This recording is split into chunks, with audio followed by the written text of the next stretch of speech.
I grew up with Fortnite. The game launched when I was in 6th grade, and I have been playing it since. However, in the last year, I've been feeling a bit burnt out. As much as I enjoyed that first season of Chapter 6, it's hard to deny that it sort of lost itself as it kept going. When Chapter 7 launched, I also wasn't really impressed. The first day of this season, something just felt so off about it. I didn't like the map, or the weapons, or the UI, or the fucking surfing, so around the time Winterfest started, I dropped off. However, I also knew I couldn't stay away from this game forever, and with the South Park update, I decided I would try playing it again. I wanted to give Chapter 7 the second chance that it deserved. Before I even played the update, I saw a really good sign come from Fortnite's Twitter. For the first time since Remix, shockwaves had been vaulted. Shockwaves are, and always have been, one of the most annoying items to have in a loot pool, and they've consistently been in the game's loot pool since Chapter 4. On paper, shockwaves do have a lot of gameplay value. They can be used for rotation or finding better positioning or closing distance between you and another player, but in practice, a lot of players just use them to run away from fights. Shockwaves promote what I believe to be the least interesting style of playing this game, and that's running away after getting shot at once. It's not fun to play against, and it's not really fun when you do it either. The replacement for shockwaves were the crash pads, but at the time of writing this, they barely spawn, and while Epic did fix that spawn rate, that was still a massive issue for the first few days. The Forsaken Vowblade was also taken out of the game as one of the main mobility items of the season, which just leaves the crash pads and the wingsuit. As far as mobility items go, I like the wingsuit, however, it lacks any real versatility. The wingsuit can be used for one thing, and that's rotation. But on the flip side, it leaves you wide open to enemy fire after landing, so using it to push in on a fight isn't usually the best idea.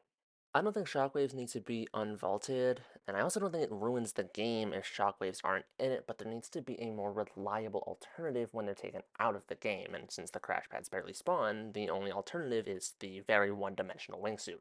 If shockwaves were traded for either impulse grenades or grapplers, hell, I'd even be okay with the grapple blade. I don't think there would have been as much community outrage over the shockwaves being taken out. And the worst part is, I don't really even think the shockwaves are the worst part about this game's current loot pool. Chapter 7's loot pool suffers from the major issue of Fortnite's desire to keep giving us new weapons. How many fucking pump shotguns do we need? There's like 53 and none of them have matched the original. We also got like the 40th red dot AR, and I have a love-hate relationship with these things. On one hand, they're so easy to use. On the other hand, they're so easy to use. Why would any sane person pick up the Enforcer AR or the TAC AR when the Deadeye is right there? Like the Shockwaves, red dots have been a problem in this game for years, ever since they were introduced back in Chapter 3. The red dots can be super annoying to fight, and they make any other AR in the loot pool irrelevant.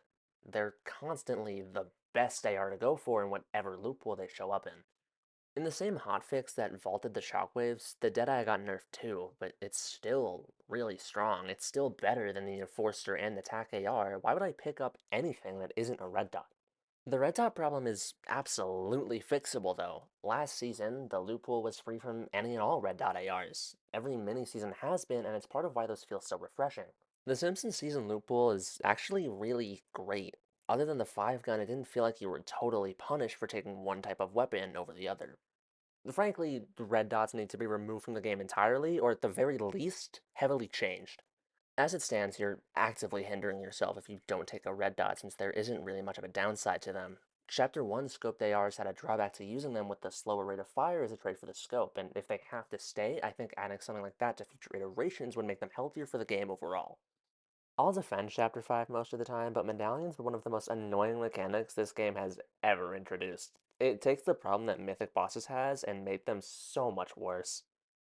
In Chapter 5 Season 1, there were 5 medallions on the map, one per boss, and if you wanted to win, then you basically had to get one of these at least. Chapter 5 Season 1's medallions weren't too bad in the start. Balanced, god no, but they were the most balanced medallions ever were. They gave you cap shield regen, but the more medallions you had, the faster you would gain shields and the cap would increase. With all 5 medallions, you would get 6 shields per second. Who the fuck thought that was a good idea? Grabbing one of these was essential to Chapter 5's core gameplay loop, and it was a pretty major flaw for what was actually a pretty good season despite this. Chapter 5 Season 2's medallions had the chance to balance these out. Maybe you can only hold one, so your unfair advantage isn't too unfair. Maybe just do what they did to reality augments and forget they exist. Epic did neither. The medallions introduced in Myths and Mortals were really fucking strong, and it was really fucking bad. The Hades medallion gave you Siphon, the Ares medallion gave you a damage buff, the Zeus medallion increased your sprint speed and jump height by 40%, and the Cerberus medallion gave you infinite dashes. Who the fuck thought that was a good idea? Underground's medallions already gave you an unfair advantage, but this. If you dropped anywhere on the map that didn't spawn a medallion, you were basically throwing the game from the start. Medallions plagued Fortnite for almost 2 full years until Epic finally came to their senses. Shock and Awesome launched with 3 medallions, each as rewards for beating one of the bug queens across the map. There was the Surge medallion that increased your movement speed and a speed boost when sliding. The Spring Leg medallion would give you a double jump and fall damage immunity. Finally, the Carapace medallion gave you Siphon and a regen of 3 shields per second. This was, for lack of a better word, complete fucking bullshit. If you didn't get one of these, you weren't gonna win. If you had all 3, you were guaranteed to win. This isn't fun. It never was. For 2 years, Fortnite endgames came down to who had the shiny gold coin and who didn't. The only drawback was that your location was shown on the map, but it wasn't pinpoint. Just a gold circle that got smaller the more medallions you held. But it doesn't matter if people know where you are because you're the most powerful player in the match anyways. But 2 weeks into the season, they did something unthinkable. They vaulted medallions completely. This was big. The medallion's reign of terror had finally ended, and with the bosses in the Simpsons season just giving you mythic weapons, it seemed like Fortnite was finally going back to the mythic system they had before the Fourth Reich showed up in Underground. All of that preamble to say that in Chapter 7, they just fucking made medallions again. The new Play as a Boss feature is just medallions with extra steps. You now have 250 health. Or 300 if you include Zero Build's Overshield, which I do, because I'm a filthy fucking casual who would rather die than learn how to build in 2026. But that's all they do. No shield regen, no special abilities, just extra health and a mythic weapon with the same drawback of your location being shown. I don't think Play as a Boss is as bad for the game as Medallions, where the bosses don't spawn in the same spot every game, you'll probably just come across them by chance, so endgames won't come down to who's human Bill and who isn't. That's good. This feature isn't. In essence, the playable bosses are just revised versions of medallions. I think they're an improvement over them for sure, but I also think medallions are kind of the worst thing that ever happened to this game. It felt like a huge step in the right direction for Fortnite to finally see the problems with medallions, but to bring them back like this 2 seasons later, it's like cleaning dog shit off your shoe just to step in horseshit right after. I just don't see the point in getting rid of medallions just to bring them back with a new coat of paint 2 seasons later. And to be quite honest, I think I would have just rather them bring back medallions in a similar way to the way they were introduced at the start of Chapter 5, instead of neutering them and parading them as a new feature. The other feature that launched with Chapter 7 was surfing. I have mixed feelings on Medallions 2.0. I have very strong feelings on surfing. I actively hate the surfing mechanic. During Chapter 6's finale event, the battle bus was destroyed by the Dark Voyager, meaning we now had to surf onto the map. And at risk of repeating myself, who the fuck thought that was a good idea? Every year at the launch of a new chapter, Fortnite decides to try and spice up the gameplay loop with new changes. In Underground and Hunters, movement got major changes. And I like the movement changes, especially Chapter 6's. Why they got removed in Galactic Battle, I do not know. The surfing mechanic is just plain bad. On paper, surfing isn't a horrible idea. It funnels players together, leading to more action-packed early games. The problem with surfing is that it removes the player choice that comes with landing. You can't choose where you want to land when you surf onto the map. The game chooses for you. You've been able to choose where you want to land since 2017. Why strip us of that choice now? If you want to drop Sandy Strip, but the surfing puts you by fucking Wonky Land, you're gonna land Wonky Land, which, unrelated note, boring ass POI, so thank you, Eric Cartman, for taking it over. And on that note, that's honestly a problem with most of the POIs in the new map. They really just don't stick out to me. Something that I feel Fortnite has nailed with every new chapter launch until now is the new map. Chapter 5 and 6 had great maps, each themed around different countries around the world. Chapter 5 was rooted in European, especially Greek architecture, and Chapter 6's opening map was based on Japan. I loved those maps, but they were also irreversibly altered as those chapters went on. New POIs added as the older POIs that are no longer relevant gather dust in the far reaches of the map. Give me one good reason as to why the Star Wars POIs stayed after Galactic Battle. They are genuinely some of the least interesting locations that have ever been added to this game. Chapter 7's map has the opposite problem of those starting maps. This map is based on America, mostly California, but there's some Vegas and Washington State sprinkled in there. Slight problem, America's kind of a boring country. There's beauty to be found here for sure, but most of America just sort of exists. Gun to your head, name one thing that happens in Arkansas or Bumpy Bay.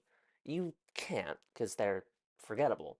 Battlewood Boulevard and Sandy Strip are fine, but they're only really memorable because they're based off two of the most famous American cities. The biomes also aren't really all too interesting. There's a pretty whatever grassland, a boring desert, and an admittedly very beautiful looking forest, which is home to Wonky Land and Latte Landing. I guess. The biome variety, or lack thereof, wouldn't even be an issue to me if the locations were interesting.